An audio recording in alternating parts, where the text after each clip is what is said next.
Princess cut की shape बना रहे हैं। देखो ये 2 स्केल मेरे पास हैं। एक्चुअली मेरा जो आज साइज है वो 48 है और वो अपने आप में ही बहुत हैवी साइज है। तो हमारे पास ये 2 फ्रेंच कर्व स्केल हैं। जब हमारा ये वाला स्केल छोटा हो जाता है, छोटा ये यहाँ से नहीं होता। अब देखो मैं इस स्केल को इसके ऊपर रखूंगी तो आपको दोनों स्केल का साइज यहाँ से बराबर ही मिलेगा। ये देखो कुछ ऐसा नहीं है कि ये वाला स्केल और ये वाला स्केल में कोई खास डिफरेंस है। ये स्केल का शेप और इस स्केल का शेप दोनों का बराबर ही है। ओके, बस क्या डिफरेंस है, ये यहाँ से आगे है, ये वाला पार्ट यहाँ से आगे है। अभी अगर आपको ये वाली लाइन बनाने में, जैसे अभी मैं ये वाली लाइन यहाँ पे ऐसे रख के बनाऊंगी तो कभी कभी क्या हो जाता है, ये वाली लाइन ऐसे छोटी हो जाती है, आ नहीं पाती वहां तक। तो फिर हम ये वाला स्केल को रख लेते हैं। ये चाइनीज स्केल है, तो यहाँ पे हम इस स्केल का यूज करके भी बना सकते हैं ताकि ये वाली लाइन हमारी और आगे तक आ जाए। बट मैं इसी का यूज करके फिर इसको रख के दिखाऊंगी कि देखो हमने जो किया है ना वो बिल्कुल इसी के अकॉर्डिंग किया है, क्योंकि बहुत सारे स्टूडेंट के पास ये वाला नहीं है। अगर आप ये वाला स्केल यूज कर रहे हैं तो आपको एपेक्स पॉइंट वाली जो लाइन आपने बनाई है ऐसे सीधी, इस वाली लाइन पे अपने स्केल को ऐसे सेट करेंगे और यहाँ पे शेप बना देंगे।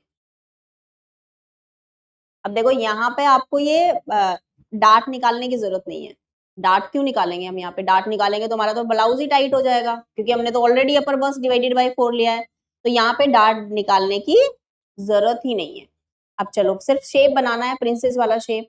तो यहाँ पे हम, अब ये वाला स्केल ना आपको small, medium, large, over large तीनों चारों साइजेस में यूज करना आना चाहिए। तो मेरा जो साइज है वो हैवी है। हम नॉर्मली क्या करते हैं, जब मीडियम साइज बनाते हैं तो स्केल का डायरेक्शन ऐसे रखते हैं, बट अभी हम इसका डायरेक्शन ऐसे रखने वाले हैं क्योंकि मेरे पास जो साइज है ना वो ओवर हैवी साइज है। ओवर हैवी साइज में मुझे इस स्केल को ऐसे यूज करना है, तभी मेरा ये बन पाएगा अच्छे से। तो मैं ये वाला पॉइंट जो है ना यहाँ पे ये नहीं यूज करने वाली हूँ, बस मैं यही यूज करने वाली हूँ जो नीचे वाली साइड में आ रहा है, ऐसे। ठीक है, अब हम यहाँ पे डार्ट का साइज लेने वाले हैं। अब देखो ये कैसे करेंगे, अब यहाँ पे हम नीचे भी नहीं जाएंगे, यहां से हम नीचे भी नहीं जा रहे क्योंकि डार्ट ही नहीं निकाल रहे। डार्ट नहीं निकाल रहे तो क्या होगा, हमारा ये वाला पार्ट यहीं से स्टार्ट होगा। समझ पा रहे हैं सभी। अब यहाँ से मेरा जो लेंथ आएगा वो अराउंड 7.5 या 8 इंच तक आएगा, मतलब हैवी साइज है तो 8 इंच ले लेते हैं। तो ये मैंने यहाँ पे क्या लिया, 8 इंच। अब हम यहाँ पे डार्ट का साइज लेने वाले हैं, तो यहाँ पे क्या करेंगे, हम ऐसे 90 डिग्री एंगल बनाएंगे।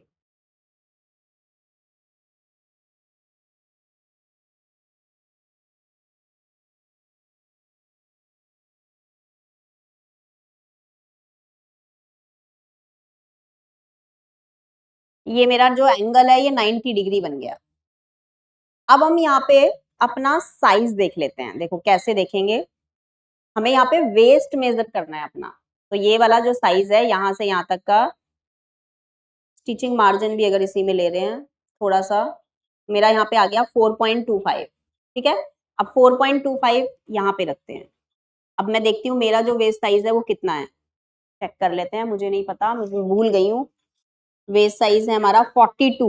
42 को डिवाइड करेंगे 4 से तो मेरा आ जाएगा 10.5। मेरा 10.5 आ रहा है, तो यहाँ पे 10.5 जहाँ पे भी आएगा ये ले लेंगे। अब इस पॉइंट को यहाँ पे मिला देंगे। ठीक है,